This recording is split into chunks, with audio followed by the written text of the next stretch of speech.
Badalona, les 8 del matí. Núria Rodríguez.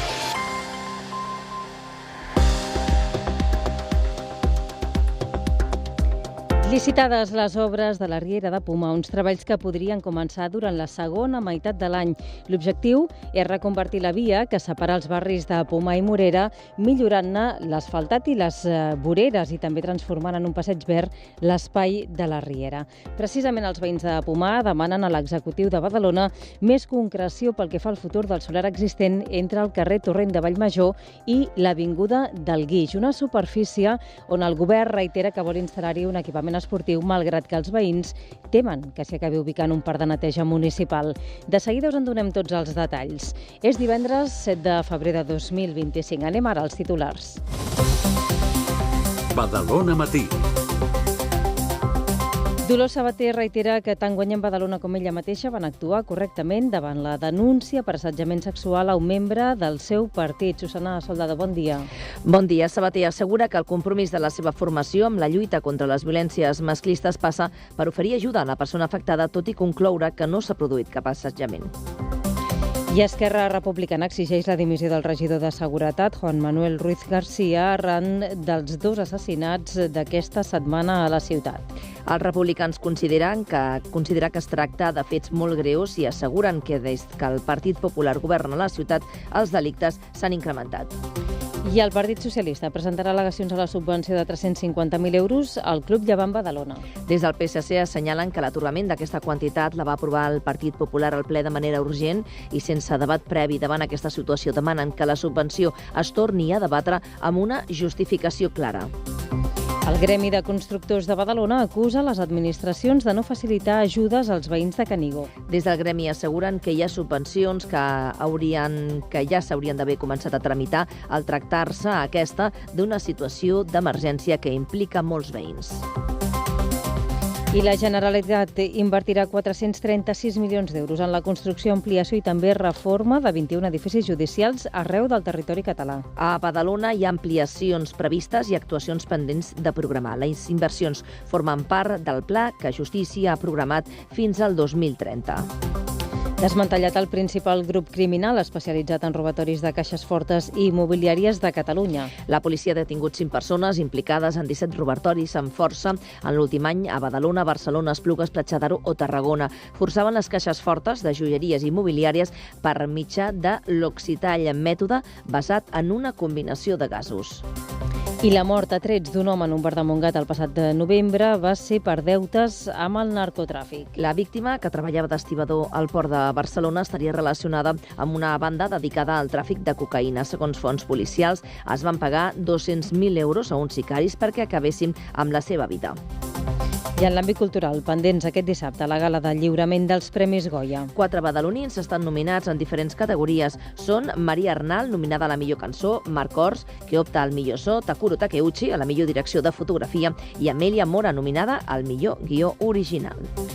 Avui arriba al Teatre de Zorrilla Strafalari, un show de màgia de la mà del mag Lari. El mag participa en el 25è aniversari del Memorial Nichan, un festival molt especial per ell, ja que també ho va fer a la primera gala l'any 2000.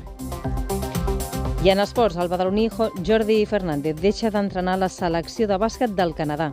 Fernández es vol centrar en la direcció dels Brooklyn Nets de l'NBA, amb qui encara té signades 3 temporades més. Al capdavant de la selecció canadenca va aconseguir la medalla de bronze en el Mundial del 2023 i va ser 5è als Jocs Olímpics. I la Penya afronta demà el darrer partit abans de la Copa del Rei contra el Leima Corunya. La Penya només té al cap sumar un triomf per consolidar la 5a posició i arribar a l'aturada de l'ACB amb la màxima confiança. El Llevant Badalona vol sumar la segona victòria consecutiva aquest dissabte contra el Granada. El Granada arriba a Badalona en el 7è lloc i amb una renda de 3 punts per sobre de les de Ferran Cabello i, per tant, s'espera un duel molt disputat. I el Badalona visitarà el Camp de l'Escala aquest diumenge amb la intenció de sumar la 4a victòria consecutiva. Els escapulats volen aprofitar el bon moment esportiu pel qual està passant per sumar 3 punts més i continuar amb bona dinàmica, aconseguint un resultat positiu al Camp de l'Escala. I fora de Badalona és notícia que Barcelona estrena el primer ordinador quàntic de l'Estat amb tecnologia 100% europea. El govern espanyol anuncia que treballa en una estratègia nacional de tecnologies quàntiques.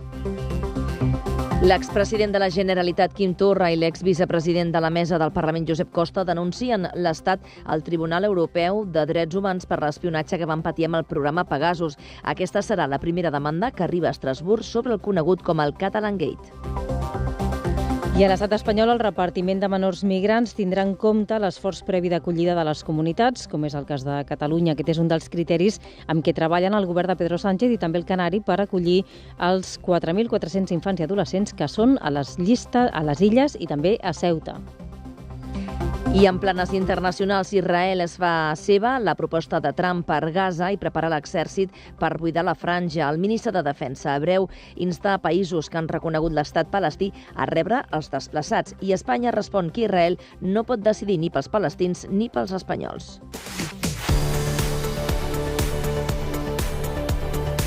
Obramat Badalona, amb més de 20.000 productes de marques professionals líders, us ofereix l'estat del trànsit. Obrim plana de serveis i connectem amb el Servei Català de Trànsit. Sílvia de l'Amo, què tal? Molt bon dia. Hola, molt bon dia. Doncs avui fem referència primer als accessos sud, on tenim una setmana molt complicada. Hi ha unes obres a la C245 a Sant Boi que congestiona tot el Baix Llobregat, és a dir, tenim ara ja retencions a la C31, la C32 i vies que voregen aquesta obra, sobretot en el cas de la C32 entre Sant Boi i Gavà cap a Barcelona. Fem ara una ullada ràpida als accessos nord, on hem de mencionar els problemes que hi ha a la P7 a Sant Perpètua de la Mogoda en sentit a Girona i també a la P7 i la B30 a Barberà, en aquest cas en sentit sud.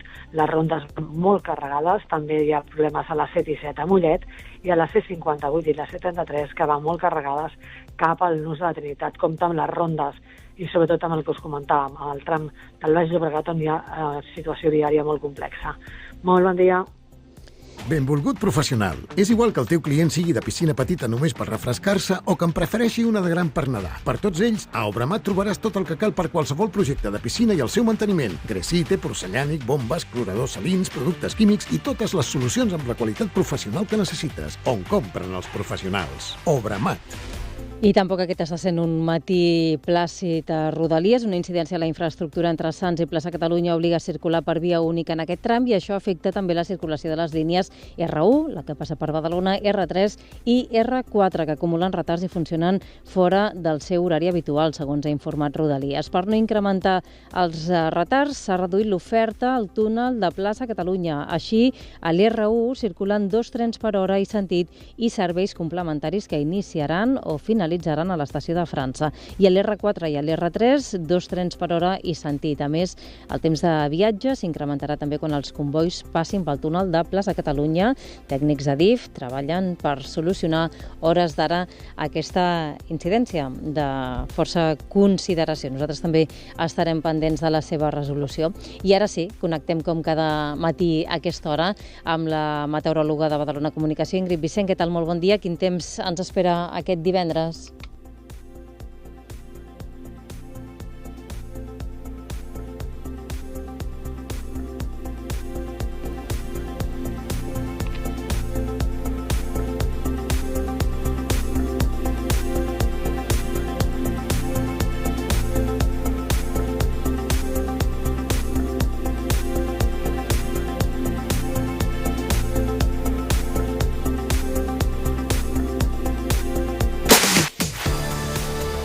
Badalona Matí.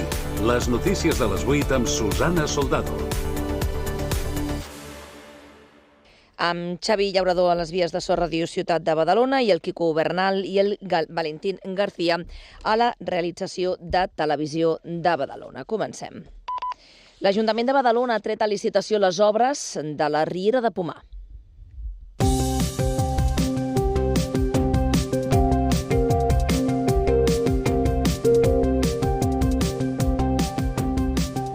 Es preveu iniciar-les durant el segon semestre d'aquest any i que estiguin enllestides a finals de l'any 2026. Els treballs inclouran la transformació de l'actual riera, que divideix els barris de Pomar i de la Morera en un passeig verd i natural. La Direcció General de Patrimoni de la Generalitat ha fet arribar a l'Ajuntament el darrer document tècnic que restava pendent perquè la licitació de les obres de remodelació puguin seguir el seu curs. El govern local posa a disposició un total de 4,5 milions d'euros perquè l'àrea metropolitana de Barcelona liciti liciti i executi les actuacions. L'alcalde de la ciutat, Xavier García Albiol, celebra que el projecte que va dissenyar durant el seu antic mandat estigui a prop de ser una realitat. L'escoltem. La nostra ciutat guanya resoldre un problema històric que tenia Badalona amb aquests dos barris, que era l'urbanització com un passeig d'aquesta riera que divideix una mica els dos barris i divideix la ciutat, i estava en un estat lamentable de deixadesa. El projecte preveu la transformació de la zona de la Riera de Pomar, convertint-la en un parc urbà des de la rotonda de l'Alguer fins a l'avinguda de Carlemany. La reforma inclou també la millora de la biodiversitat i el reforç del parc com a corredor verd, a banda de treballs en l'asfaltat i la reparació de voreres. I no marxem d'aquest barri, del barri de Pomar, perquè l'Associació de Veïns ha entrat una instància al registre on sol·licita la documentació sobre la instal·lació d'un equipament esportiu al barri. Es tracta, diuen, d'un projecte que van conèixer al desembre de forma inesperada i en demanen més detalls. Els veïns reclamen a l'executiu transparència i veracitat amb els projectes concebuts per a la zona. Entre el veïnat de Pomar hi ha neguit i incertesa respecte al futur d'un solar de 19.000 metres quadrats entre el carrer Torrent de Vallmajor i l'avinguda del Guix. En primera instància, durant el ple extraordinari de desembre, es va parlar que l'espai acolliria les oficines del Parc Mòbil de Neteja i una gran instal·lació esportiva. No obstant, tant els veïns com els grups de l'oposició alertaven sobre l'existència d'un pla urbanístic signat el mes de setembre, on es preveia la construcció d'un parc de neteja municipal.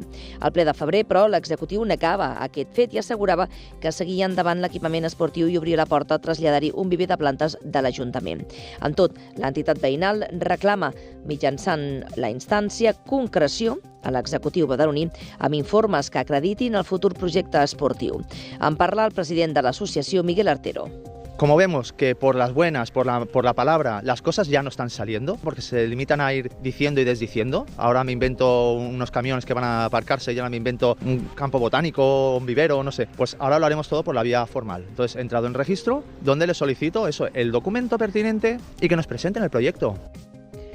Per la seva banda, l'executiu local s'ha mostrat taxatiu i reitera que en aquest espai no s'hi ubicarà el parc mòbil de neteja. Segons el regidor de Territori, Daniel Gràcia, el govern té en compte l'opinió dels veïns per millorar el seu dia a dia. En aquest sentit, assegura que es reuniran per explicar les iniciatives que es desenvoluparan a l'entorn. L'escoltem. Esto está documentado, esto está en los pliegos de limpieza que están publicados desde el mes de enero y por tanto está por escrito que allí no va a ir el parque de limpieza y por nosotros tendremos en cuenta a los vecinos de Pomar para las mejoras que va a tener el barrio, ya sea en calles, plazas, pero también en el futuro equipamiento deportivo. Y no hace mucho que fuimos al barrio a reunirnos con vecinos, subiremos a explicar los proyectos que allí se van a llevar a cabo. Precisament els veïns reclamen poder dir la seva per decidir el futur del barri. De fet, consideren que a banda de l'equipament esportiu és necessari un espai pensat per a la gent gran, així com també una instal·lació on duri a terme tallers de ball o de cuina.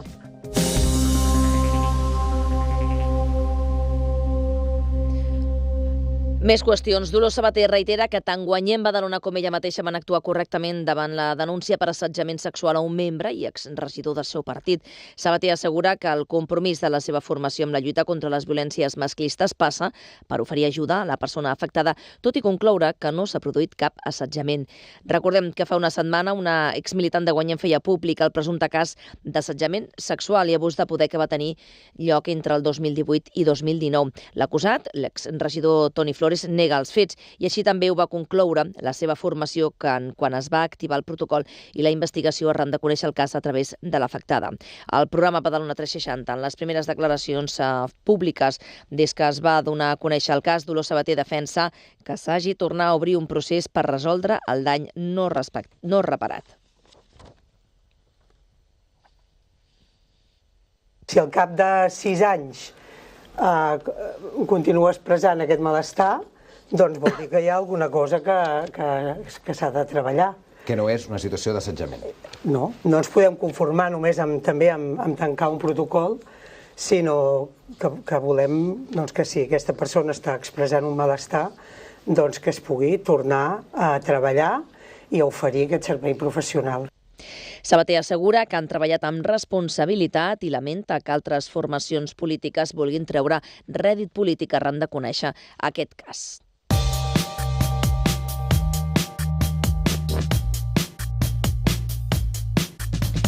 Esquerra Republicana exigeix la dimissió del regidor de l'àrea de seguretat Juan Manuel Ruiz arran dels 2 assassinats ocorreguts a Badalona en només 24 hores. Els republicans consideren que es tracta de fets molt greus i asseguren que des que el Partit Popular governa a la ciutat els delictes han augmentat. Esquerra critica que García Albiol es va presentar a les eleccions municipals amb la promesa d'una vareta màgica per resoldre els problemes de seguretat, però denuncien la situació no ha millorat. Per aquest motiu defensen que l'executiu local té un deure extra amb els badalonins. Així ho ha expressat el president del grup municipal d'Esquerra, Àlex Montornès. El que hauria de fer en Xavier García Albiol és ser més humil, exigir o cessar el regidor de seguretat immediatament i demanar disculpes a la ciutadania per haver-los mentit. Considerem que vivim en un context molt greu. Jo no faré com en Xavier García Albiol, que ha estat anys atiant la sensació d'inseguretat, però el fet és que hi ha hagut 2 morts en 24 hores i això és greu. I el fet és que després d'anys està reduint el nombre de delictes de la ciutat, doncs des que hi ha en Xavier García Albiol s'estan disparant.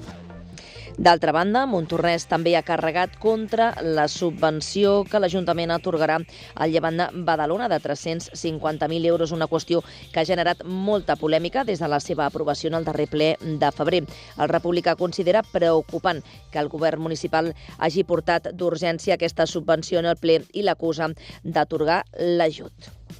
Per cert que el grup municipal de socialistes també està en contra d'aquesta subvenció, almenys de moment presentarà al·legacions a la subvenció, com dèiem, de 350.000 euros al Llevant. Des del PSC assenyalen que l'atorgament d'aquesta quantitat la va aprovar el Partit Popular al ple de manera urgent i sense debat previ. Davant aquesta situació, demanen que la subvenció es torni a debatre amb una justificació clara. Els socialistes també lamenten que el govern local hagi amenaçat el Sígol. Recordem que les Gavines van fer un comunicat on qualificaven de greuge comparatiu que el Llevant, un club sense arrelament a la ciutat, rebés una aportació tan elevada.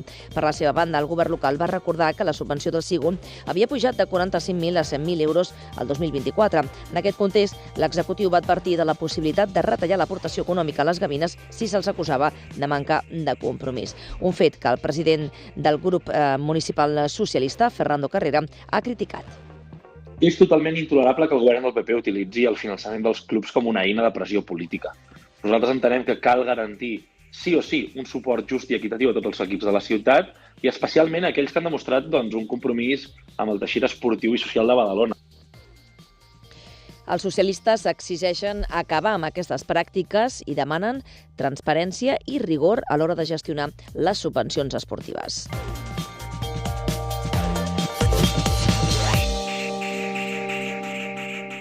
Més qüestions. El Gremi de Constructors de Badalona acusa les administracions de no facilitar ajudes als veïns de Canigó. Tot i això, afirmen que l'Ajuntament sí va estar diligent, almenys en un primer moment. Des del Gremi asseguren que hi ha subvencions que ja s'haurien d'haver començat a tramitar en tractar-se aquesta d'una situació d'emergència que implica molts veïns. Després d'un any de la tragèdia, lamenta la inacció de les administracions i creuen que hi ha un problema de por a la responsabilitat jurídica. Ambrós Martínez és el president del Gremi de Constructors de Badalona.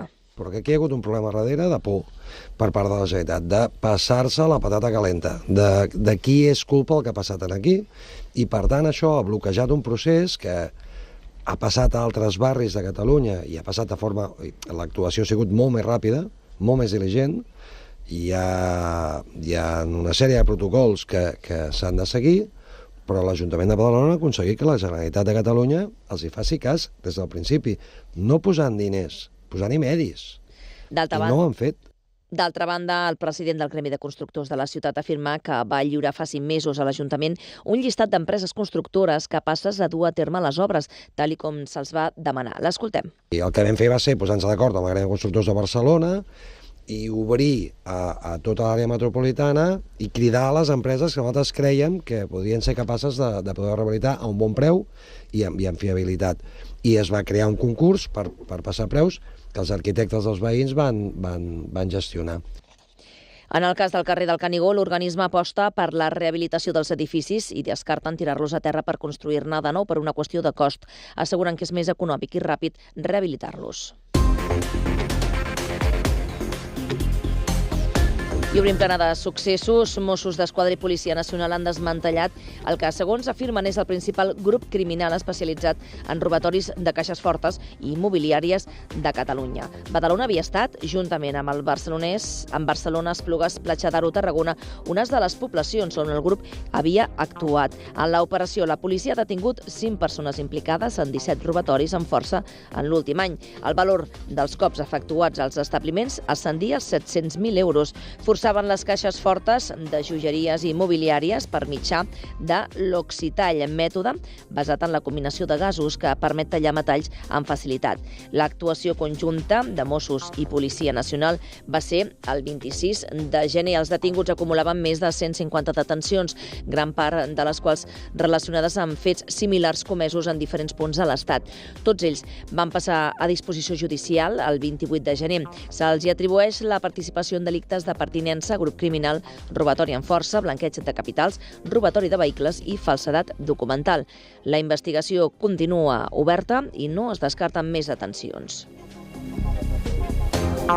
I la mort a trets d'un home en un bar de Montgat el passat novembre va ser per deutes amb el narcotràfic. La víctima, que treballava d'estibador al port de Barcelona, estaria relacionada amb una banda dedicada al tràfic de cocaïna. En converses telefòniques interceptades entre els diferents membres de la banda s'haurien trobat proves de que 5 persones, una d'elles des de presó, van pagar 200.000 euros a uns sicaris perquè acabessin amb la vida de l'home. Fons policials també han confirmat que a poques setmanes abans de l'assassinat, la víctima hauria contractat uns sicaris per intentar matar el cap de la banda.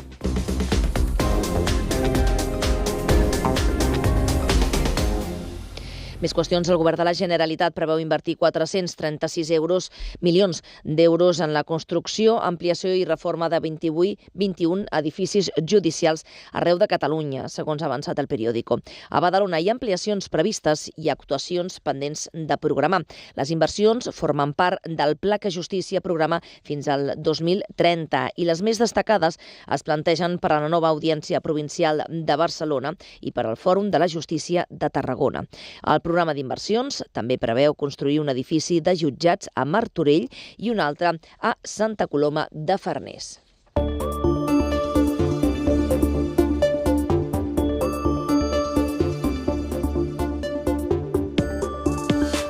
El Punt SAI de Badalona ha obert en el seu primer any de vida 30 expedients de persones del col·lectiu LGTBIQ+ a la ciutat o derivades d'altres municipis. En total s'han realitzat prop de 170 intervencions en el seguiment i assessorament de cadascun d'aquests 30 casos. El perfil més habitual en aquests casos són les persones trans d'entre 25 i 65 anys, gairebé totes procedents de la ciutat de Badalona, amb excepció d'algun cas derivat d'altres municipis, com ara Santa Coloma de Gramenet.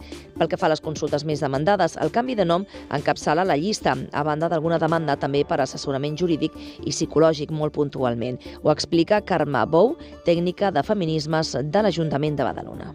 De manera molt puntual. Hem tingut algun cas, però molt puntual. Podem dir que Badalona no és una ciutat LGTBI-fòbica, afortunadament. Quan una persona arriba al Punt SAI, el primer que es fa és una entrevista per conèixer el que ha passat, com se sent i què vol fer. És llavors quan es fa un acompanyament per fer una denúncia administrativa i per oferir un servei d'atenció psicològica en cas de no tenir-la prèviament. Bou ho explica. Si és una agressió molt fragant i que ho té molt clar que vol denunciar, nosaltres fem un acompanyament, però fem una denúncia administrativa. D'acord? L'acompanyament és que informem a l'Oficina de No Discriminació de la Generalitat d'aquesta situació. I a partir d'aquest moment és aquesta oficina de la xarxa SAI la que entoma la situació. Quan la persona té dubtes, no sap què fer, no sap què repercussions pot tenir, té pors, aleshores el que fem és derivar-los a l'assessorament jurídic, que també està a la Generalitat i són els que l'advocada que la tingui li donarà la informació perquè ell acabi de prendre una decisió. De cara a aquest segon any de feina, el PUNSAI té l'objectiu d'anar a totes les entitats, administracions i departaments de l'Ajuntament per parlar de diversitat sexual i treballar tot el tema comunitari amb uns valors i mirada LGTBI. Badalona Matí. La platja del litoral de Sant Adrià podrà reobrir després de més de 13 anys tancada per contaminació. L'Ajuntament d'aquesta localitat ha anunciat que n'ha rebut l'autorització per part de l'Agència de Residus de Catalunya. Segons el consistori, l'informe de l'agència conclou que les feines per verificar la qualitat química del sòl compleixen amb els requisits per tornar a utilitzar la platja del litoral. L'Ajuntament adrianenc ha anunciat també que una empresa especialitzada durà a terme un programa de control del sòl. En un comunicat ha dit també que treballa amb l'àrea metropolitana en un pla de neteja i instal·lació d'elements com ara dutxes o jocs infantils, entre d'altres, per reobrir la platja del litoral. Al maig d'aquest any en farà 4 que aquesta platja està tancada. Arran de les obres per a l'arribada de cables submarins de transmissió de dades, els moviments de sorra van fer aflorar partícules tòxiques del subsòl. I ens quedem al litoral perquè el Col·legi d'Enginyers de Camís diu que caldrà un canvi de model per fer front a la pèrdua de platges arran del canvi climàtic. Un grup de treball ha elaborat un document que assenyala que cal mesures a curt i llarg termini basades en solucions naturals per protegir la costa. Solucions com les maresmes que vagin més enllà del que es fa de manera habitual, com és posar sorra, fer mosses, culleres o espigons. Agustín Sánchez és director del Laboratori d'Enginyeria Marítima de l'Escola de Camins de la Universitat Politècnica. Ell ha coordinat el grup de treball. Les solucions naturals necessiten més espai i triguen una mica més de temps en desenvolupar-se. Són més lentes i necessiten més espai que una barrera de pedres. Pot necessitar fer el que sigui cap enrere, un passeig marítim, un ferrocarril, una carretera, però també es pot plantejar guanyar terreny al mar al davant d'algun tram que volem preservar i reconstruir, per exemple, en aquest terreny guanyat al mar, una maresma, una zona humida que protegeixi tot el que hi ha darrere. El Col·legi d'Enginyers de Camins reclama que totes les administracions, ajuntaments, Generalitat i Estat es coordinin perquè tenen competències complementàries sobre com abordar la protecció i gestió del litoral. En el marc del Dia Internacional de les Dones i Nenes en la Ciència, l'Institut de Recerca Germans Trias ha realitzat aquest dijous la 7a jornada Can Rutí Women for Equity in Science, en què professionals de la recerca i la salut han debatut sobre la necessitat d'una perspectiva de gènere més àmplia en aquests àmbits. Sota el lema Explorant una perspectiva de gènere més àmplia, l'esdeveniment posa el focus sobretot en com el perfil de la dona s'ha incorporat amb els anys a la recerca i de com la diversitat de gènere es pot integrar millor en la biomedicina i l'atenció sanitària. Prop d'un centenar de professionals han participat d'aquest espai de reflexió i debat sobre l'equitat en ciència. Ho explica Júlia García Prado, directora científica de l'IGTP i membre del grup de treball Can Rutí Women in Equity. Des de la vessant de la recerca biomèdica, cada vegada s'enfatitza més i és obligatori que podem incorporar la perspectiva de gènere a la recerca biomèdica. Per què? Perquè això el que ens donarà és solucions per millorar la salut de tothom. El grup de treball Women for Equity in Science, format per professionals voluntaris de diferents institucions, consta de 4 vessants. Incrementar la visibilitat de la tasca de la dona a la ciència, analitzar com a observatori les dades de com es fan els esdeveniments científics propis, quina és la participació de la dona als projectes i publicacions i monitoritzar si això canvia en el temps. En parla de nou García Prado. Amb tota aquesta informació poder també implantar accions concretes per millorar aquestes dades, no? I fer el nostre campus i la nostra representació més equitativa. Des del grup de treball assenyalen també que amb els anys i les dades que han pogut monitoritzar, les dones han ampliat la seva participació en la recerca científica, entre d'altres, en comitès d'igualtat a les institucions i mesures de zero discriminació.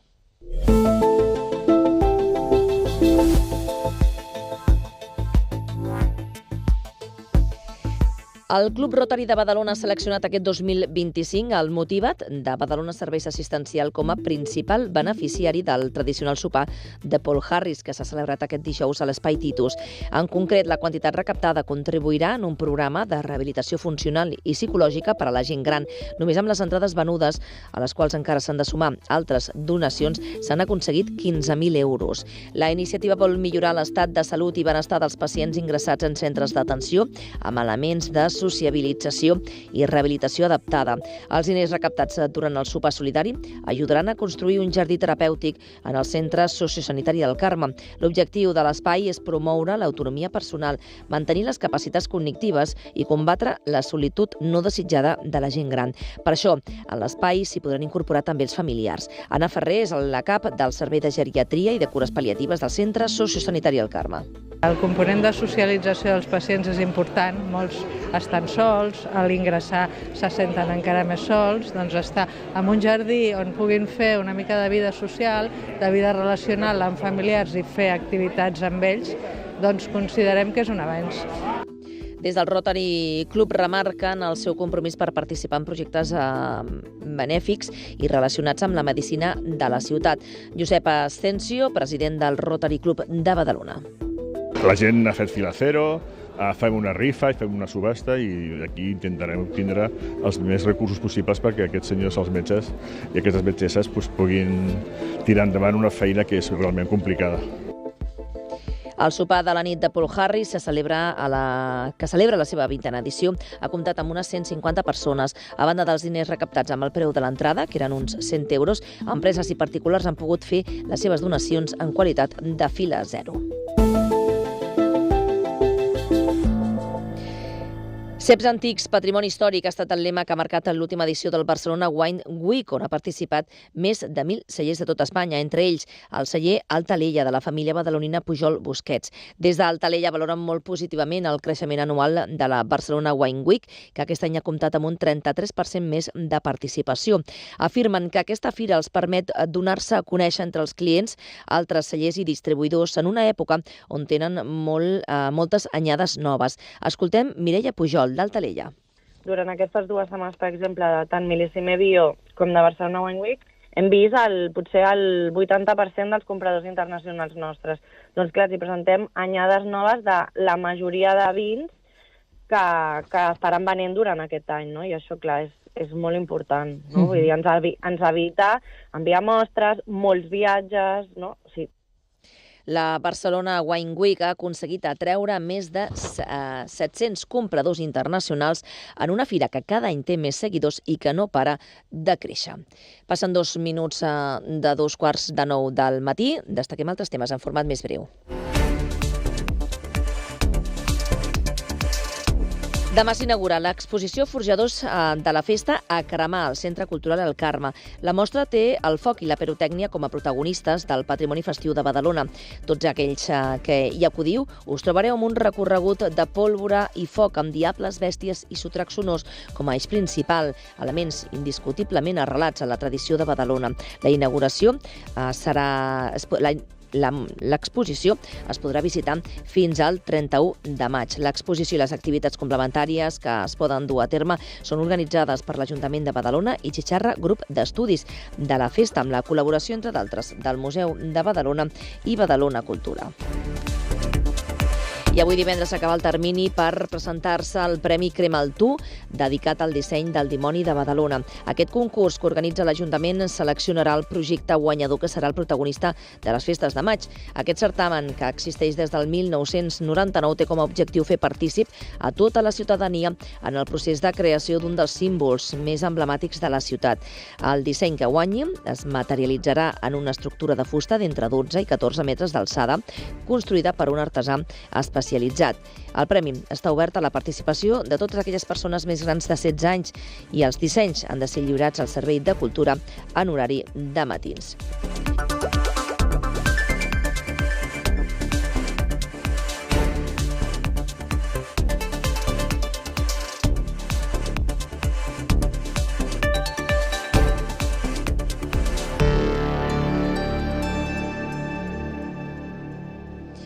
I aquest dissabte estarem molt pendents de la celebració de la gala de lliurament dels Premis Goya.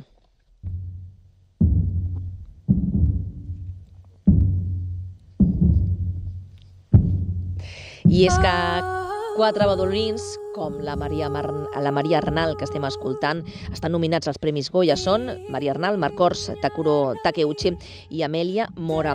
En aquesta 39a edició dels Premis del cinema espanyol, l'escriptora i guionista Amèlia Mora és finalista en la categoria del millor guió original per La infiltrada. En l'àmbit tècnic, Takuro Takeuchi ha estat nominat per la direcció de fotografia de Segundo Premio, mentre que Marc Ors opta al guardó pel millor so amb La habitación de al lado. Finalment, Maria Arnal competeix en la categoria de millor cançó original amb La Virgen Roja.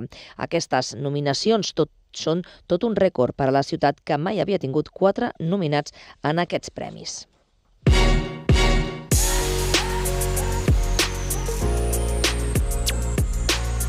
I avui divendres arriba al Teatre Zorrilla Estrafalari, un show de màgia del Mag Lari. L'il·lusionista pujarà als escenaris per oferir un espectacle inspirat amb l'estètica de Las Vegas.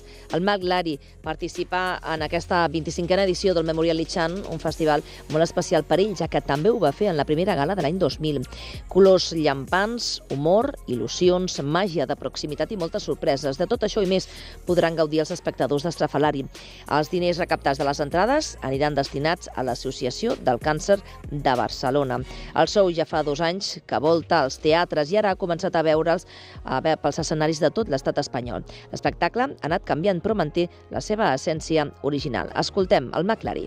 El públic sempre juga d'una manera molt important. No? Primera perquè hi ha aquest vincle, no? Aquesta relació directa. M'agrada molt trencar la quarta paret i baixar la platea i fer bromes directes amb el públic. Evidentment hi ha gent que puja a l'escenari i faig un joc que participa tothom a la vegada. Vull dir, aquests elements jo crec que ja no me'ls treuré mai a la vida, no? Perquè els gaudeixo molt i també sé que la gent són els que espera. Pel Mag Lari, actualment, la màgia es troba en un molt bon punt, tenint en compte que l'espectacle del Mago Pop és el més vist de la història de totes les arts escèniques.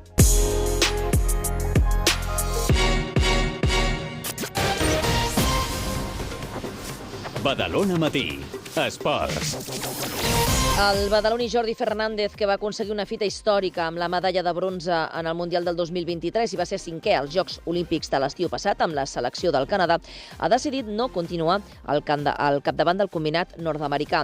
Jordi Fernández es vol centrar així en la direcció dels Brooklyn Nets de l'NBA, amb qui encara té signades 3 temporades més.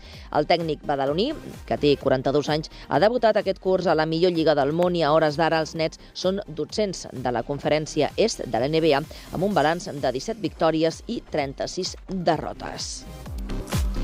I la Penya afronta demà a 3:15 del vespre el darrer enfrontament abans de la Copa del Rei contra el Lema Corunya. El Joventut va amb la pressió de no fallar perquè el Corunya és cué de l'ACB. De fet, els verdinegres ja van guanyar el partit d'anada a la pista gallega el dia de l'exhibició dels 30 punts i 8 triples de Sam Dekker.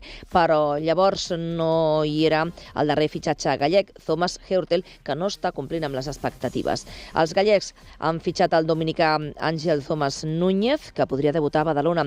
El Lema Corunya manté encara el seu entrenador Epi i ja ha fet canvis a la plantilla. La seva situació és delicada perquè els últims partits no només perdien, sinó que no competien. L'aturada de 15 dies per la Copa i les finestres FIBA podria suposar canvis grans si perden a Badalona.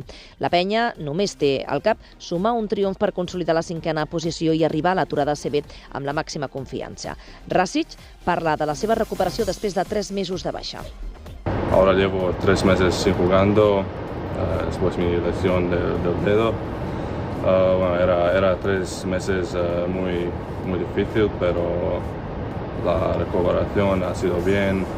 Ahora tengo buenas sensaciones y estoy muy agradecido para la oportunidad de volver y ahora poco a poco estoy volviendo en mi ritmo y creo que por la Copa voy a estar 100%. Els verdinegres tornaran a donar més minutatge a Rasic per intentar que pugui arribar al màxim de les seves possibilitats a la Copa. S'espera una bona entrada per un partit que pot marcar el futur verdinegre. Per cert, que a Miguel Malik Allen se li ha fet una petita intervenció a l'hèrnia discal que patia a nivell lumbar i que li impedia competir amb normalitat. Aquest era el motiu pel qual no va ser a l'Olímpic aquest dimecres en l'últim partit de l'Eurocup. I en futbol, el Llevant Badalona vol continuen fent-se fort a casa i sumar la segona victòria consecutiva aquest dissabte contra el Granada. En el partit de la primera volta hi va haver empat a 1 gol al camp de les andaluses. El Granada arribarà a Badalona en el 7è lloc i amb una renda de 3 punts per sobre de les de Ferran Cabello. Tenint en compte la classificació, la previsió és que hi hagi un duel molt disputat. L'eficàcia a la part ofensiva serà clau perquè el Llevant es pugui assegurar un nou triomf a l'estadi municipal. La darrera victòria contra el Betis va suposar un punt d'inflexió pel Llevant després d'estar 10 jornades sense guanyar. El tècnic Ferran Cabello valora el potencial de les rivals. Porque lo están haciendo muy bien. Creo que se juntan dos perfiles de equipos con el mejor juego asociativo de esta liga, fuera de los equipos top. Y creo que el aficionado que venga va a ver un partidazo la semana que viene, cosa que en la ida pues fue lo contrario, ¿no? Fue un partido bastante aburrido, pero bueno, dos equipos que proponen muy buen fútbol, que además el Granada ahora está en un momento excelente. El Llevant Badalona i la Granada serà aquest dissabte a partir de les 12 i es podrà seguir per Ràdio Ciutat de Badalona. I el Badalona visita el camp de l'Escala aquest diumenge amb la intenció de sumar la 4ª victòria consecutiva. Els escapulats volen aprofitar el bon moment esportiu pel qual estan passant per sumar els 3 punts. Escoltem l'entrenador del Badalona, Jordi López. Complicadíssim, perquè és un molt bon equip. La veritat, jo crec que és un equip que fa molt bé les coses, que domina també bastants registres, que és un equip amb pilota doncs t'exigeix, és un equip que té mecanismes molt ben treballats, molt ben fets. Ja el partit d'anada va ser el meu primer aquí. Ja es veia que era un equip que volia ser protagonista. L'Escala a Badalona serà diumenge a partir de 2:15 i es podrà seguir també en directe per Ràdio Ciutat i veure, per cert, per Televisió de Badalona. Sílvia, bon dia. Bon dia. Hora de donar un cop d'ull a la premsa del dia. I comencem aquest repàs per la imatge del dia. Quina destaquem? Doncs avui hem destacat un vídeo que publiquen des del diari Ara, on ensenyen el que seria, ells titulen el caos als voltants de la plaça Espanya de Barcelona, i és que han coincidit aquesta setmana dues fires, la Barcelona Wine Week i també el LICE, la Fira de l'Audiovisual, i també les obres de perllongament de la L8, que han posat una mica al límit la capacitat d'aquesta gran rotonda a Barcelona. L'Ajuntament ha fet una crida a utilitzar el transport públic, sobretot els congressistes d'aquestes fires, no tant els ciutadans, per evitar que es generin aquestes obres, i doncs ho deixem aquí, que prenguin nota també els ciutadans de cara al Mobile, que serà a finals d'aquest mes de febrer i que es pot tornar a repetir aquesta situació. Aquestes imatges. Anem a mirar altres notícies. El repartiment de menors no acompanyats tindrà en compte la situació prèvia de les comunitats autònomes. Així és, el repartiment arreu de l'estat espanyol dels 4.400 menors no acompanyats arribats a les Canàries i a Ceuta tindrà en compte la situació de partida i l'esforç previ que ja han fet les comunitats autònomes al sistema d'acollida, com és el cas de Catalunya, on hores d'ara la Generalitat atén 6.734 persones migrades, de les quals 2.204 són menors. Ho ha explicat la ministra de Joventut i Infància, Sira Rego, que ha assegurat que els criteris de la proposta de les Canàries pel repartiment són pràcticament els mateixos que els aprovats a la conferència sectorial del 2022, aprovats, diu, per unanimitat de les comunitats autònomes. Són criteris, ha explicat la ministra, força tècnics i objectius que tenen a veure amb la capacitat, amb la renda o amb la distribució d'habitants per territori. La ministra també ha anunciat que el govern espanyol està disposat a finançar un sistema d'acollida correctament dimensionat, ha dit, i que la voluntat de l'executiu estatal és dur la proposta a debat al Congrés dels Diputats de la manera més ràpida possible. I parlant de migracions, la consellera d'Interior, Núria Parlon, diu que s'haurà d'analitzar amb tranquil·litat si s'han de tancar els centres d'internament d'estrangers. Sí, la consellera d'Interior, Núria Parlon, ha afirmat, doncs, com deies, que s'haurà d'analitzar amb tranquil·litat aquesta situació i si es poden tancar els centres d'internament d'estrangers quan Catalunya tingui les competències en migració. I ha afegit que el primer és tenir aquestes competències. Parlon ha respost així al secretari general de Junts, Jordi Turull, que aquest dimecres va obrir la porta al tancament. Parlon ha insistit que és prematur i precipitat dir si es poden tancar aquests centres, però amb tot ha afirmat que les negociacions sobre el traspàs estan molt avançades. La consellera ha assegurat que el govern està encantat de rebre més competències, ha dit, ja que això es tradueix en més autogovern. Ha afegit, però, que també calen més recursos per poder afrontar aquestes noves competències. D'altra banda, també ha explicat que la Junta de Seguretat, on es podria fer el traspàs de competències en ports i aeroports als Mossos d'Esquadra, es farà durant el primer semestre de l'any. I l'Ajuntament de Barcelona i Habitat 3 tanquen un acord per comprar la casa Ursola. Sí, ho hem sapigut aquest matí. Segons el consistori, s'ha arribat a un acord a través d'una fórmula social col·laborativa. L'alcalde Jaume Collboni i la presidenta d'Habitat 3, Carme Trilla, explicaran els detalls d'aquesta operació en una convocatòria a l'Ajuntament aquest mateix matí a les 11. La notícia de l'acord de compra, com sabeu, arriba poc després de l'intent de desallotjament del primer veí de la finca, convertida en un símbol de la lluita per l'habitatge i després que el síndic de Greuges de Barcelona, David Bondia, s'oferís a mediar entre les parts per arribar a una solució. El desallotjament que no es va arribar a produir s'havia ajornat pel 18 de febrer. I Sabadell farà obligatori l'ús del casc per als conductors de patinets elèctrics. Doncs sí, l'Ajuntament de Sabadell modificarà l'ordenança de mobilitat per garantir la seguretat dels vianants i la dels conductors de vehicles de mobilitat personal. Seguint l'exemple de Barcelona, farà obligatori l'ús del casc pels conductors de patinets elèctrics i també s'establirà una edat mínima per conduir-los. En no poder regular aspectes com l'obligatorietat que els patinets disposin d'una assegurança, el consistori ha comunicat a la Direcció General de Trànsit a través d'una carta la necessitat que el nou Reglament General de Circulació inclogui normes específiques i que reguli aspectes sobre els quals els municipis no poden incidir. Una altra de les notícies que trobem avui és que Barcelona estrena el primer ordinador quàntic de l'Estat amb tecnologia 100% europea. Sí, el Barcelona Supercomputing Center estrena el primer ordinador quàntic de l'Estat fet amb tecnologia, com deia, 100% europea. És l'ordinador quàntic de Quantum Spain i incorpora dues tecnologies quàntiques complementàries, la digital i l'analògica. Amb la instal·lació de l'ordinador ja completada, diverses autoritats l'han visitat aquest dijous. Durant l'acte, tant el president del Barcelona Supercomputing Center com el president de la Generalitat, Salvador Illa, la ministra de Ciència, el ministre de Transformació Digital i Funció Pública, n'han destacat el potencial. Precisament aquest últim, Òscar López, ha anunciat que el govern espanyol treballa en una estratègia nacional de tecnologies quàntiques que presentarà pròximament. Segons ha afirmat, el projecte obre la porta a nombrosos progressos en camps tan diversos com poden ser la predicció de malalties, el trànsit aeri, les comunicacions ultrasegures o el desenvolupament de nous fàrmacs. I en planes internacionals, avui llegim que Israel prepara un pla perquè els palestins marxin voluntàriament de Gaza i diu que Espanya estaria obligada a rebre'ls.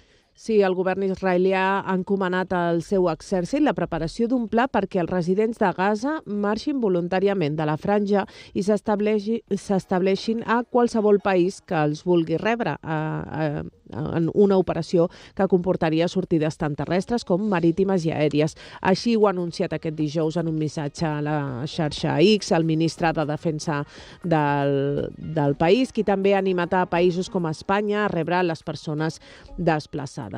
Aquí al nostre país, el ministre d'Afers Exteriors del govern espanyol, José Manuel Álvarez, ha rebutjat el pla i ha subratllat que cap país tercer li ha de dir a Espanya, en aquest cas, què és el que ha de fer. En una entrevista aquest dijous a Ràdio Nacional, Álvarez ha insistit que la solidaritat espanyola amb el poble palestí queda fora de qualsevol dubte i que l'Estat ha acollit puntualment els palestins que ho necessiten. I molt breument, Brussel·les replica a Trump que Gaza és part essencial del futur estat palestí i rebutja nous desplaçaments forçats. Doncs així és, la Comissió Europea ha respost aquest dijous al pla per Gaza del president dels Estats Units, Donald Trump, que va suggerir prendre el control de la franja i expulsar els palestins.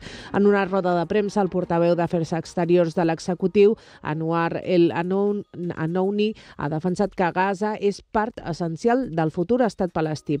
Diuen, hem pres nota dels comentaris del president Trump. La Unió Europea manté el seu compromís amb la solució dels dos estats, que creiem que és l'únic camí cap a una pau duradora per israelians i palestins. Al mateix temps, El Anouni ha rebutjat el desplaçament forçat de palestins i ha instat les parts implicades al conflicte a treballar per posar fi a les hostilitats de forma permanent. Anem a repassar les xarxes socials.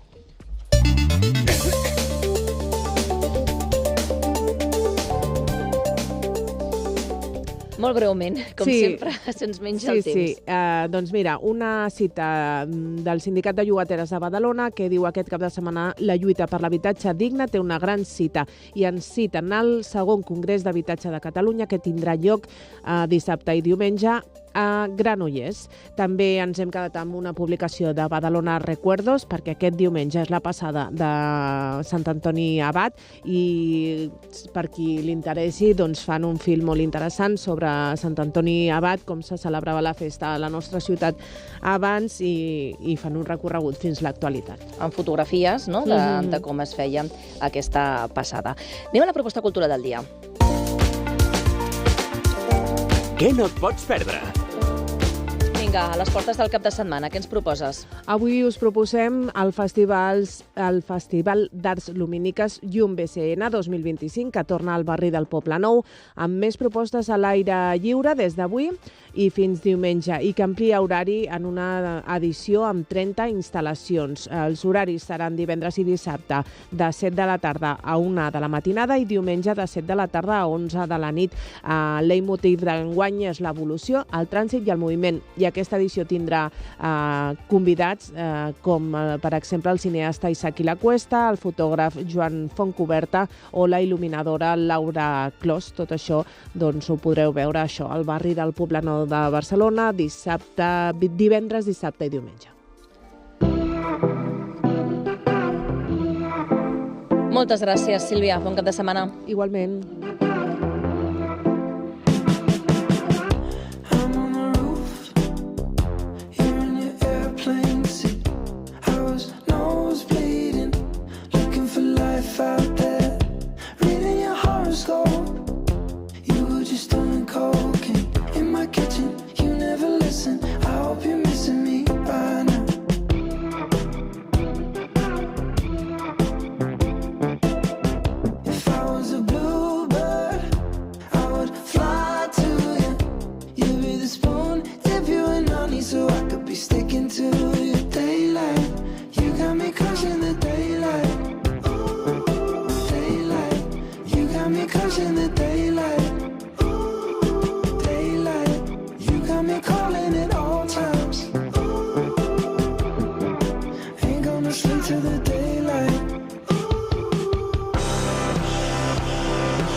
Des de primera hora, Radio Ciutat de Badalona t'informa com ningú. L'actualitat política, social i cultural en el primer informatiu del dia. Totes les veus en primera persona, els diferents punts de vista d'una mateixa realitat. Badalona Matí. Som aquí. Badalona Matí. Licitades les obres de la Riera de Poma, uns treballs que podrien començar durant la segona meitat de l'any. L'objectiu és reconvertir la via que separa els barris de Poma i Morera, millorant-ne l'asfaltat i les voreres i transformant també en un passeig verd l'espai de la Riera. Precisament els veïns de Poma demanen a l'executiu més concreció pel que fa al solar entre el carrer Torrent de Valmajor i l'Avinguda del Guix, una superfície on el govern reitera que vol instal·lar-hi un equipament esportiu, malgrat que els veïns temen que s'hi acabi ubicant un parc de neteja municipal. I Dolors Sabater reitera que tant Guanyem Badalona com ella mateixa van actuar correctament davant la denúncia per assetjament sexual a un membre del seu partit. Sabater assegura que el compromís de la seva formació amb la lluita contra les violències masclistes passa per oferir ajuda a la persona afectada, tot i concloure que no s'ha produït cap assetjament. Esquerra Republicana exigeix la dimissió del regidor de Seguretat, Juan Manuel Ruiz, arran dels 2 assassinats d'aquesta setmana a Badalona. Els republicans consideren que es tracta de fets molt greus i asseguren que des que el Partit Popular governa la ciutat, els delictes han augmentat.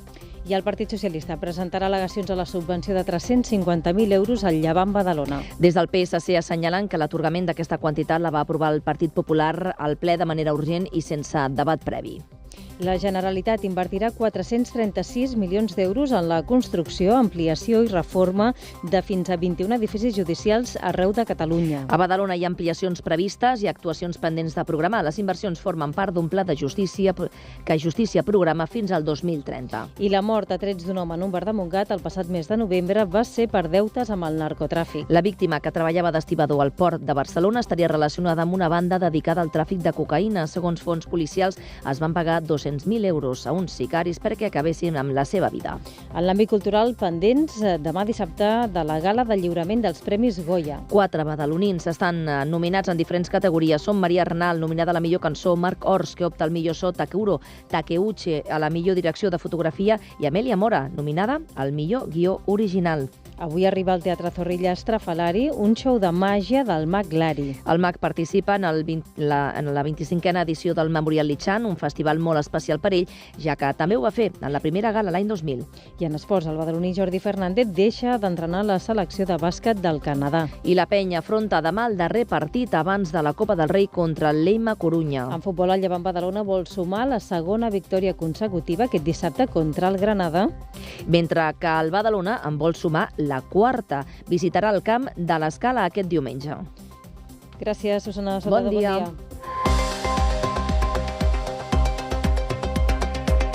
Badalona Matí.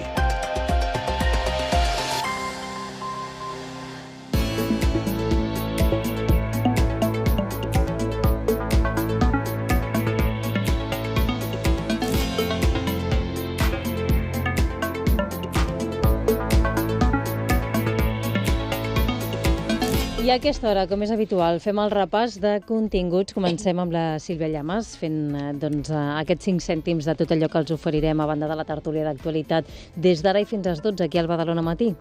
Sí, Núria, doncs començarem parlant d'educació, en aquest cas de l'ús dels mòbils a les aules, i és que aquesta setmana s'ha tornat a posar sobre la taula aquest debat, ja que Educació ha obert la porta a prohibir aquest tipus de dispositius a totes les etapes educatives obligatòries, i és una decisió que acabarà passant per aquesta nova comissió que s'ha creat amb més de 50 experts, i nosaltres volem conèixer quin és el punt de vista d'alguns instituts de la ciutat. Podrem parlar amb el Pompeu Fabra i l'Eugeni Dors per veure com veuen aquesta nova proposta del departament i també com han viscut aquest any, ja que des del setembre quedava a la secundària una mica a opció de cada centre el tema de com controlar aquest tipus de dispositius. En parlarem de tot plegat amb ells. Avui també, com és divendres, tindrem tertúlia ciutadana i també crònica social amb l'Àngel Hernández, que ens parlarà de polèmiques vinculades amb el Festival d'Eurovisió, ja que aquesta setmana s'ha decidit qui representarà Espanya, a través del Benidorm Fest, i ell farà un repàs una miqueta. També de la trajectòria de la Melody. Sí, parlarà d'això. L'Àngel, veus, jo això no ho tenia controlat. Doncs sí, la Melody, que és la representant que anirà per Espanya a Suïssa, que es farà... No, Suïssa no, perdó, a Basilea. Del 13 al 17 de maig a Basilea serà aquest Festival d'Eurovisió. I també divendres, Núria, hi farem repàs dels tràilers de les estrenes de la setmana i amb el Miquel López també parlarem de cinema. Doncs tot això aquí al Badalona Matí fins a les 12 del migdia us esperem al 94.4, per tant agraïts un dia més de la vostra confiança. Repassem també ara les prèvies esportives del cap de setmana amb en Ferran Minaixa. Molt bon dia. Bon dia, Núria. Avui és divendres i esports és dia de prèvies. Comencem amb demà al matí a les 12 i amb el Llevant Badalona, que rebrà l'estadi municipal al Granada per intentar encadenar la segona victòria consecutiva a la Lliga després de l'assolida la setmana passada contra el Betis. Un partit que es podrà seguir en directe per Ràdio Ciutat. Seguirem al vespre, a 3:45 del vespre, i al Palau Olímpic amb la Penya rebent el Leima Corunya en el que és el darrer partit de Lliga abans de la disputa de la Copa del Rei de Gran Canària. Diumenge al matí, a 2:15, serà el torn del Badalona, que visita l'Escala per intentar continuar amb la bona ratxa de les darreres setmanes amb 3 victòries consecutives. Un partit que es podrà seguir tant per Ràdio Ciutat de Badalona com per Televisió de Badalona. Això és tot per avui, que passeu un bon cap de setmana esportiu. I ens acompanya també a aquesta hora l'Emma Teixidor, editora dels informatius d'aquesta casa. Molt bon dia, Emma. Avui què serà notícia? Hola, molt bon dia. Doncs mira, serà notícia el que ja ho ha estat. En principi parlarem amb l'alcaldessa de Sant Adrià de Besòs, Filo Cañete, per parlar sobre aquesta obertura de la platja del litoral, que ja es va anunciar fa uns dies. També parlarem del PSC, que presentarà al·legacions a la subvenció directa al Levante. També ens aproparem fins a la inauguració del nou parc davant de l'Escola Joan Llongueras i de l'Institut Escola Llibertat de Montigalà, i veurem doncs, el reconeixement que es fa a Danzalona i finalment doncs, tancarem amb un Lichang, que també ens hi aproparem al Zorrilla. Gràcies, Emma. Bon dia, que vagi bé. Molt bon dia.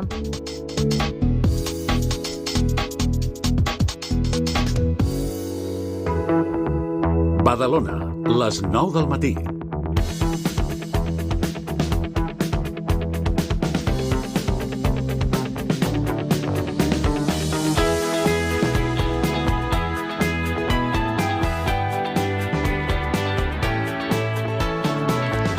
L'ús dels mòbils als instituts torna a posar-se en debat aquesta mateixa setmana, després que Educació hagi obert la porta a prohibir del tot aquests dispositius a la secundària. La decisió, però, estarà en mans de la nova Comissió per una Digitalització Responsable als centres educatius, que està formada per una 50ena d'experts. Aquest és un pas més pel control de l'ús de les pantalles entre els joves, després que ja aquest curs escolar entrés en vigor una nova normativa que restringia l'ús de mòbils als centres escolars, amb algunes excepcions a la secundària. Sobre aquesta nova proposta del departament, avui en parlem amb la Gemma Alsina, que és directora de l'Institut Pompeu Fabra. Què tal? Molt bon dia. Molt bon dia. Benvinguda. Moltes gràcies. I també ens acompanya en Miquel Contreras, que és cap d'estudis de l'Institut Eugeni d'Ors. Què tal? Bon dia. Hola, bon dia. Badalona Matí. Ràdio Ciutat. D'entrada, com valoreu aquest plantejament que fa ara Educació, no? La restricció total del mòbil a totes les etapes obligatòries? A veure, jo ho valoro molt positivament. Val? Havíem arribat a un punt en què, per exemple, si ens centrem en els patis dels instituts, de les escoles, doncs havien deixat de ser patis, no? Perquè, vull dir, s'havia creat una individualitat entre l'alumnat doncs, que comportava també molta problemàtica, de vegades també fora de l'institut. Llavors, doncs, a veure, també hem de pensar que als instituts tenim un pla de digitalització, en la qual cosa cada alumne té possibilitat de tenir el seu portàtil per treballar, no? Amb eines digitals, i per tant no cal tenir el mòbil. I també és una forma de reeducar, no? Vull dir, intentar doncs, ser més propers els uns als altres, comunicació, i per tant doncs, és una norma, no? Molt ben acollida, que nosaltres aquest any ja hem començat també a aplicar. També amb el mòbil fora de l'aula, no només a l'estona de pati? Sí, o sigui, nosaltres ja, a partir de les instruccions del Departament d'Educació, ja a l'estiu vam modificar les NOF, que són les normes d'organització i funcionament de centre, i ja vam dir que en l'espai educatiu, és a dir, en tot l'espai del centre, pati, entrada, edifici, aules, gimnàs, etc., doncs estava prohibit l'ús d'acord? I a part d'això, permetem dir-te que, doncs, això, que a veure, a nivell digital, doncs, tenen els ordinadors, amb la qual cosa el mòbil no cal utilitzar-lo. De fet, actualment ja no es permetia l'ús del mòbil a infantil i a primària, sí a secundària, amb finalitats educatives. De quina manera heu gestionat, per exemple, l'Eugeni 2, no? També aquesta progressió, diguéssim, pel que fa a la utilització de dispositius mòbils al llarg d'aquest curs, i com veieu ara aquesta ampliació de la prohibició? Nosaltres aquesta ampliació ja des de l'inici de curs ho havíem començat així, perquè consideràvem això, que era molt difícil la gestió a les hores del pati sí, per exemple, o a les hores del pati sí, en usos pedagògics sí i a les hores del pati no. Llavors nosaltres des de l'inici de curs veiem superpositivament aquesta nova iniciativa, però nosaltres ja ho teníem en compte. Sí que és cert que nosaltres al nostre institut no tenen un portàtil propi cada alumne, però sí que el Departament d'Educació ens ha proporcionat suficients recursos. Totes les aules tenen projector, totes les aules tenen ordinador, tenim pantalles digitals, tenim 5 aules d'informàtica, tenim carros de portàtils, vull dir, considerem que no és necessari ni per temes pedagògics el mòbil. Llavors, des de l'inici de curs, ja hem intentat fer aquesta prohibició. També vam nosaltres modificar les 9. Pel que fa als patis, també una mica, igual que a l'Institut Pompeu Fabra, hem fet un canvi, hem generat altres estímuls, com per exemple la biblioteca, on només ara va llegir, nosaltres hem comprat jocs de taula perquè l'alumnat que vulgui interactuar entre ells tinguin com si fossin unes biblioteques vives, en el qual generem altres estímuls que no sigui cadascú, perquè fins ara ens trobàvem els alumnes, abans d'aquesta prohibició dels cursos passats, que potser podien estar 5 o 6 alumnes, cadascú amb el seu mòbil, amb els seus cascos, i no interactuàvem entre ells. Vull dir que fins i tot... Mòbil i cascos. Sí, clar. Al final... Vull dir que l'aïllament encara és més complet, no? Sí, complet, era complet, o sigui... Allò del brugit, no?, una mica del pati, els patis acostumen a ser sorollosos. No sé si ho heu notat. Ha tornat. Sí, es nota molt, Exacte, ha tornat. Nosaltres, la biblioteca, com dèiem, que no hi havia tanta gent... No la trepitjaven, no? No la trepitjaven per llegir, però sí que és cert que nosaltres ara hem transformat com aquesta biblioteca en jocs de taula, que hi ha una mica més de soroll, però l'alumnat interactua entre ell, i després també al pati, fomentant l'esport i fomentant jocs, s'han dinamitzat una mica més, i vulguis que no, el soroll es nota. Es nota el soroll i es nota la participació, la interactuació entre l'alumnat. Nosaltres tenim un projecte també que es porta des d'Educació Física per incentivar l'esport, vida sana, etc., i que organitzen o gestionen els alumnes de primer de batxillerat, i són, vull dir que es fan unes lliguetes, no? Cada trimestre es fa lliguetes de diferents esports, i per altra banda tenim una zona que en diem la zona de pícnic, on cada dia a l'hora del pati també traiem un carro amb jocs de taula, escacs, etc. I sí que és cert que els qui no participen d'aquesta lligueta, d'aquestes activitats, sí que és cert que els trobes parlant i juguen i es miren, i el soroll s'ha notat molt. Són, processos segurament de creixement també cognitiu molt necessaris a l'etapa de l'adolescència, no? Que al final coneixes també aprenent de l'altre i comparant amb l'altre. Si no hi ha aquesta sociabilització es fa difícil, no? Exacte. I aprens a ser competent, no? O sigui, a saber interactuar, a saber estar, a saber parlar, a saber respectar el torn de paraula. O sigui, són coses innates, no?, que en els patis es potencien en aquest sentit. Clar, pel que dieu, els vostres 2 centres educatius s'han avançat en aquest sentit a la norma, no?, per decisió també pròpia. Vosaltres, que imagino teniu contactes també amb les direccions o els equips docents d'altres instituts de la ciutat, penseu que s'han avançat també al Departament d'Educació veient una mica quina era la realitat dels centres? Sí, jo crec que sí, perquè, a veure, la instrucció va ser molt clara ja a inici de curs d'aquest any. I, per altra banda, clar, nosaltres també tenim un punt comú, els 2 centres, que som centres molt grans amb cicles formatius. Llavors, sí que és cert que en els espais de convivència entre l'obligatòria, l'ESO, i els postobligatoris, batxillerat i cicles, grau mitjà i superior, doncs ha estat una mica complicat perquè, clar, o sigui, la norma és per tothom, no? I també per cicles. I també per cicles. Més que res per donar exemple, doncs, als petits, per dir-ho d'alguna manera, no? Llavors, sí que en un principi ha sigut una mica complicat, una mica difícil, perquè els costa d'entendre i s'entén que, vull dir, un noi de 18 anys doncs, que entri i que li costi d'entendre que per mirar l'hora doncs, no pot treure el mòbil. Segurament els professors a l'hora de descans, professor, qualsevol adult, a l'hora del descans de la feina, també ens costa anar a fer un cafè sense mirar el mòbil. Sí, exacte. És una reflexió que hauríem de fer, no? I fins i tot a nivell de professorat, doncs, bueno, hi ha hagut aquelles relliscades, no?, a l'inici, però és que és molt humà, és molt normal. Però sí que és cert que, a veure, vull dir, s'ha anat implementant aquesta norma, que l'alumnat ho té molt clar, el professorat també, i per tant jo crec que s'ha de seguir en aquesta línia. On es queden els mòbils durant la jornada escolar? No, normalment nosaltres no requisem els mòbils, cadascú té el seu mòbil i en principi l'ha de tenir apagat.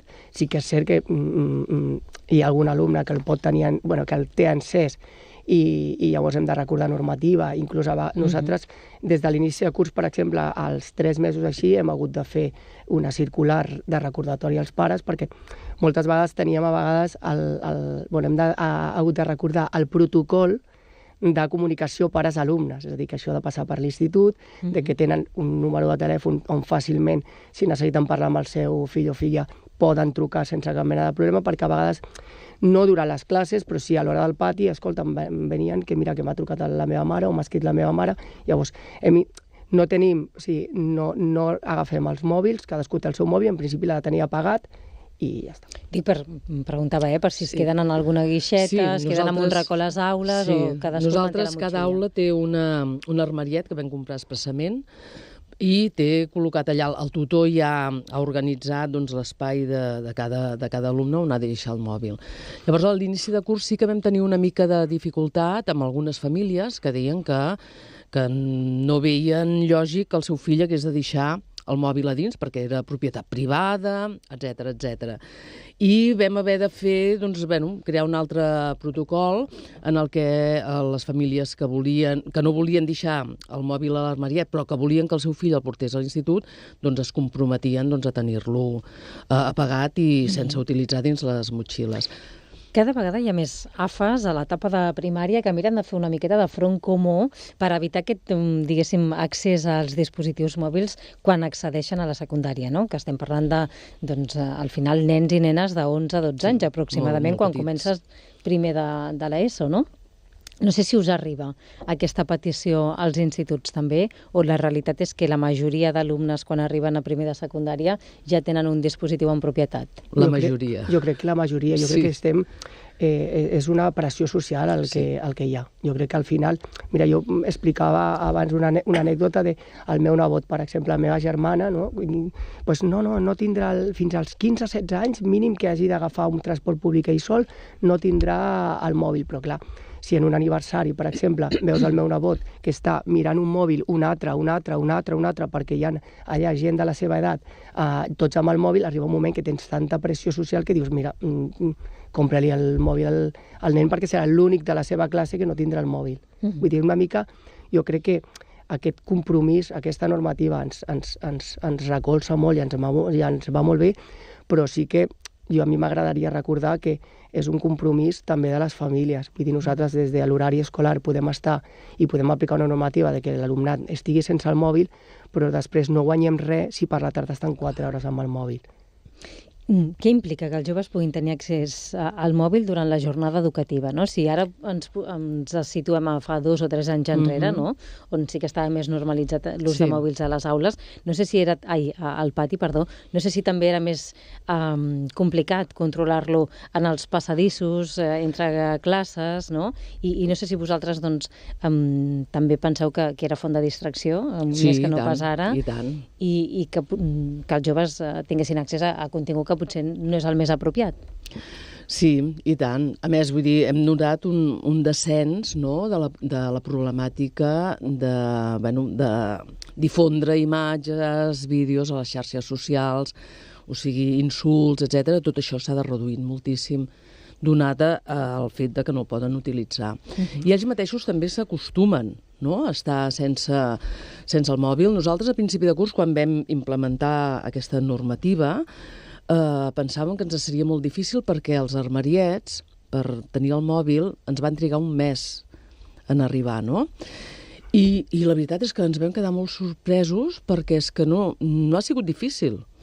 Sempre hi ha algú que se salta la norma, evidentment, després té una conseqüència, té una sanció, no? Vull dir, s'ha de fer recordatori, molt sovint, en segons quins, però no en general, no? Però l'alumnat ho entén molt bé. Quan fas la reflexió, entén perfectament que això és una font de distracció i entenc perfectament que potser el que pot ser tenir un mòbil i intentar, per exemple, accedir a una plataforma qualsevol de que és un Classroom, o que allà pot tenir un WhatsApp, pot tenir una publicació qualsevol d'informació de qualsevol altra aplicació. Vull dir, l'alumnat entén que és una font de distracció. Llavors, ho saben perfectament. Llavors, si saben i ho entenen, jo crec que aquesta norma és més fàcil després és que puguin o no puguin, perquè al final tenen aquesta, no sé com dir, aquesta ansietat, no? Ansietat, una mica exacte. que ens fa... Però ho entenen perfectament i quan els hi fas la reflexió ho entenen.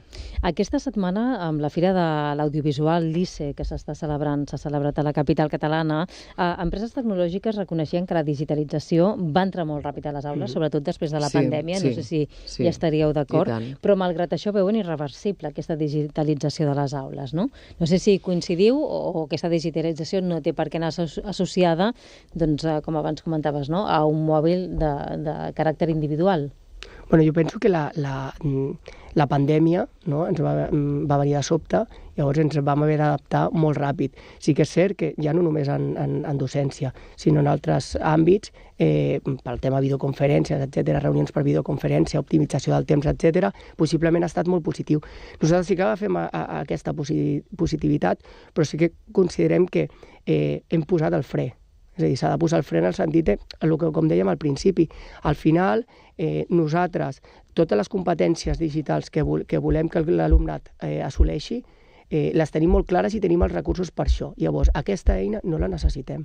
O sigui, vull dir que està clar que ha vingut per no marxar, òbviament, i no volem que marxi. És a dir, al final nosaltres, inclús sobretot per l'etapa més postobligatòria, ens interessa que l'alumnat aprengui i els ensenyem que hi ha plataformes com emmagatzematge d'informació, etc., que són molt, molt positives per l'alumne. Vull dir, no volem donar l'esquena a la digitalització. El que volem és que facin un bon ús d'aquell aparell. I aquell aparell va venir molt ràpid, va proporcionar tants estímuls a l'alumnat i nosaltres hem de posar el fre, hem de gestionar-ho, simplement això. Abans ho explicava, aquesta proposta del Departament ara serà validada i avaluada també per aquesta nova comissió per una digitalització responsable, que està formada per una 50 d'experts, i el treball d'aquesta comissió acabarà el mes de juny, quan finalitzi el curs, i els resultats seran 2 guies de bones pràctiques, una pels centres i una altra per les famílies, no? No sé si ja heu disposat fins ara. Es fa difícil pensar que fins ara el professorat no disposés d'un material tan sensible i potser necessari com aquest? Sí, el que passa que en certa manera aquest material ens l'hem anat creant nosaltres, no? Perquè tenim aquesta necessitat. Si volem que funcionin bé les coses, que no hi hagi aquest mal ús, no, dels mòbils, evidentment els centres hem hagut de treballar per crear la nostra normativa. Clar, i aquesta normativa depenent també molt del centre i del barri. Per exemple, el centre, en l'Eugeni II, que es troba al barri de Sant Roc, per al tipus de famílies que nosaltres tenim, hem hagut de crear, per això quan diuen els protocols amb un llenguatge molt senzill, molt entendible, vull dir, hem hagut de fer una feina que ens sembla superbé que ens facin aquests documents de bones pràctiques, però nosaltres ja sense tenir aquests documents ja els hem creat adaptats a les famílies del nostre centre. El que passa és que aquests documents ens serveix, ens recolzen, no? I ens donen més validesa davant de l'entorn, davant de les famílies i potser davant d'aquelles famílies que potser siguin reticents, no? Nosaltres ens hem trobat famílies que diuen no, jo vull que el nen porti, perquè evidentment, si hi ha algun alumne que per qüestions de salut necessita el mòbil, això sí que es permet. Vull dir, perquè és una causa molt, molt justificada. Però, si no, doncs, també intentem reeducar a segons quines famílies. Benvingut sigui, doncs, el soroll, als patis, que també és veritat que a vegades hi ha queixes pel que fa a la convivència, però en aquest cas millor que hi hagi soroll. És mitjoret al dia. Millor que hi hagi riures, que hi hagi converses, fins i tot si cal un crit d'adolescents que fan la seva cridòria i no pas que quedin amagats darrere d'una pantalla.